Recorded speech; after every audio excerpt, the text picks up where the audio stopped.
শুভ সকাল বন্ধুরা। মিটিস মমের একটি নতুন ব্লগে তোমাদের সকলকে জানাই অনেক স্বাগত। আশা করি তোমরা সকলে ভালো আছো আর আমিও ভালো আছি। তো বন্ধুরা, এখন বাজে ঘড়িতে সকাল 10:30। আর আজকে এখন আমি চলে এসেছি রান্নাঘরে। তো রান্নাঘর বলতে আমাদের মাটির উনুনের রান্নাঘর, সেখানে। আর রান্না হবে সেই জন্য আমি বসেছি আনাজ কাটতে। আর মা হচ্ছে ওদিকে ডাল হবে, তো ওই জন্য ডালটা উনুন ধরিয়ে বসিয়ে দিয়েছে।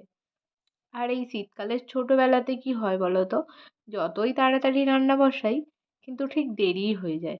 মোটামুটি স্নান করতে প্রতিদিন 1:30-2টো তো বেজেই যাচ্ছে।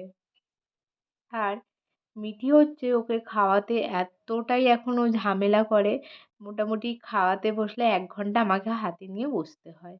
আর 10:30 বাজে, আমি এখন আনাজ কাটছি, তারপর আবার যে রান্না বসাবো তো অনেকটা বেলা হয়ে যাবে। ওই জন্য মা হচ্ছে উনুনটা ধরিয়ে ডালটা বসিয়ে দিল।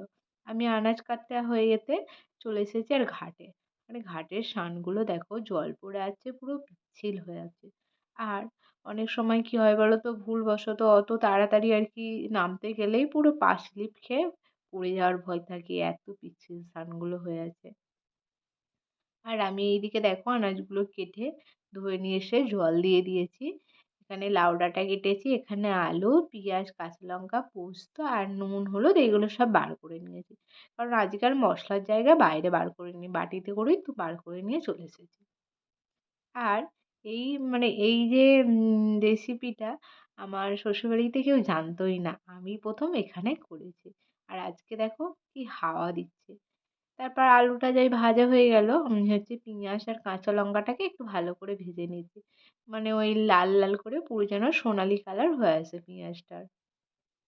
তারপর আমি এখানে হচ্ছে পেঁয়াজ কাঁচা লঙ্কার সঙ্গে একটু টমেটো দিয়ে দিয়েছি। আর নুন, হলুদ, লঙ্কা গুঁড়ো যেমন ছিল সেগুলো দিয়ে আলুটাকে ভালো করে কষে নিলাম। কষে নেওয়ার পর লাউ ডাঁটাগুলো হচ্ছে দিয়ে দিলাম। আর লাউ ডাঁটা হচ্ছে পুরো একদম যেন একদম নরম কচি ডগ হয়, তবেই হচ্ছে খেতে সুন্দর লাগবে। আর এই লাউ ডাঁটার পোস্তটা আমি যখন ১ম করেছিলাম, আমি যখন করেছিলাম সবাই হচ্ছে উপহাস করছিল, বলে এরকম আবার তরকারি হয়, মানুষে খায়, এরকম করে বলেছিল। কিন্তু খাওয়ার পর বলে এত সুন্দর খেতে। যাই হোক, তরকারিটা হচ্ছে ওইদিকে হচ্ছে। আর এইদিকে আমি হচ্ছে মিঠির কাছে একটু চলে এসেছি। আর মিঠি দেখো চানাচুরের হচ্ছে আর কি চানাচুরের যে প্লাস্টিকটা আছে সেটাকে নিয়ে মহা খুশিতে টানাটানি করে খেলছে। বাপি হচ্ছে কালকেই এনেছে চানাচুরটা। তোমরা তো আমি আরও ভ্লগে বলেছি আমাদের ঘরে মুদিখানার দোকান আছে। আর তাছাড়াও আমার শ্বশুরমশাই হচ্ছে চানাচুরের আর কি সাপ্লাই দেয়। তো ওই জন্য হচ্ছে আমাদের ঘরে চানাচুরটা সবসময় এভেলেবেল থাকে। তারপর ওইদিকে মিঠির সঙ্গে একটু খেলা করার পর চলে এসেছিলাম তরকারি দেখতে। তরকারি হয়ে গেছে। তারপর মিঠির জন্য স্নান করানোর জল নিয়ে নিয়েছি। আর আজকে যেহেতু হাওয়া দিচ্ছিল, রোদও বেরোয়নি খুব ভালো, ওই জন্য মিঠির স্নানের জলটা না গরমও হয়নি। আর এইদিকে মিঠি দেখো আমার মুখের দিকে সে কি দেখতে ব্যস্ত, আমি নিজেই বুঝতে পারছি না। যাই হোক, এত ঠান্ডার মধ্যেও জলটা একটু গরম ছিল, তো ওই জন্য মিঠি স্নান করতে কোনো কাঁদেনি। আর মিঠির ঠাম্মার বিশ্বাসই হয়নি যে জলটা গরম। বলে মিঠি হচ্ছে জলে বসে আজকে কেন কাঁদেনি। আর মিঠি হচ্ছে জানো তো, আজকে লক্ষ্মী সোনার মতন স্নান করে নিয়েছে। তারপর স্নান করবার পর আমি হচ্ছে ওকে গাটা মুছিয়ে, ওই যে গরমের যে জামাগুলো হয় না, এই জামাগুলোকে আমরাও ছোটোবেলায় পরেছি।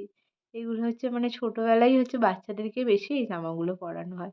আর এই জামাগুলোয় না খুব গরমও হয় বাচ্চাদের।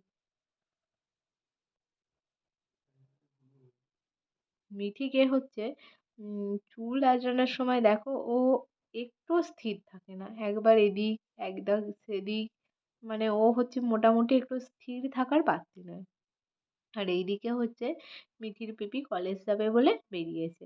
আর ওর পিপির দিকে দেখতেই ব্যস্ত।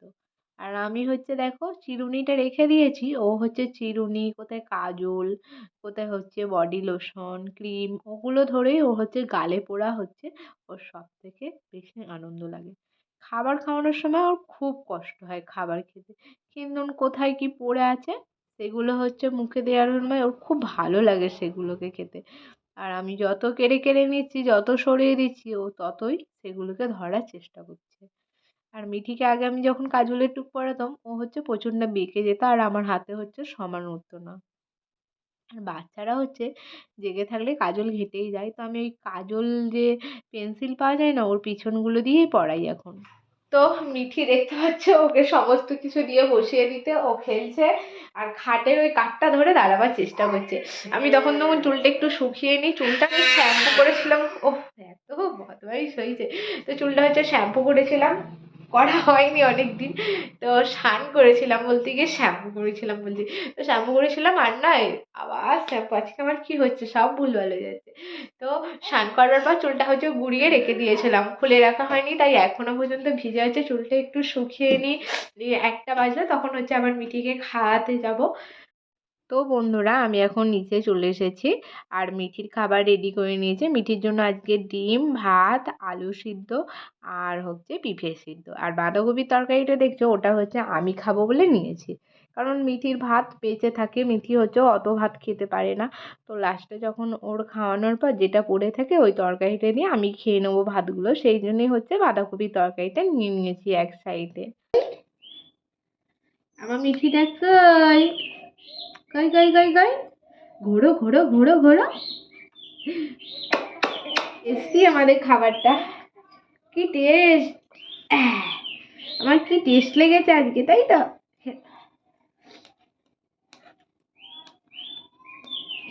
এটা কি হচ্ছে, এটা কি হচ্ছে, খেতে খেতে খুব আনন্দ হচ্ছে। তো বন্ধুরা এখন ঘড়িতে বাজে 8:30 পৌনে 9টার মতন। আর আমাদের পুক্কুটা দেখো ঘুম থেকে উঠে পড়েছে, মানে আদৌ ঘুমঘুমে আছে। এত বড় একটা হাই উঠে গেল, এবার আমাদের খামু খামু করতে হবে, অনেকটা কষ্ট করতে হবে বাবা। আবার হাসিটা দেখো, হাসিটা দেখো, হাসিটা দেখো। আহা হা হা, আমার পুকুরটা কি কাজ করছে, আমার কোলে হচ্ছে ঝাড়ছে। আমি ভাবলাম আবার হাসি হচ্ছে, আমার কোলে গঙ্গা যমুনা বইয়ে দিয়ে আবার হাসি হাসি করছে, তাই তো? তো হচ্ছে খাবার করে আসলাম আর আজকে আমাদের রাতে রুটি হচ্ছে, রুটি আর আলুর তরকারি আজকে উনুনেই হয়েছে। তো বন্ধুরা এবার মিটিয়ে খাওয়াবো, এখন একটা ঝড় উঠবে মোটামুটি ছোটোখাটো। তো আজকের ব্লগটা এখানেই শেষ করলাম। ব্লগটা কেমন হয়েছে অবশ্যই জানিও, আর যদি ভালো লেগে থাকে তো একটা লাইক দিয়ে দিও আর চ্যানেলটিকে সাবস্ক্রাইব করে দিয়ে পাশে দেখো। তো দেখা হবে আবার নতুন একটা ব্লগে। তো বন্ধুরা গুড নাইট, সকলে খুব খুব ভালো থেকো।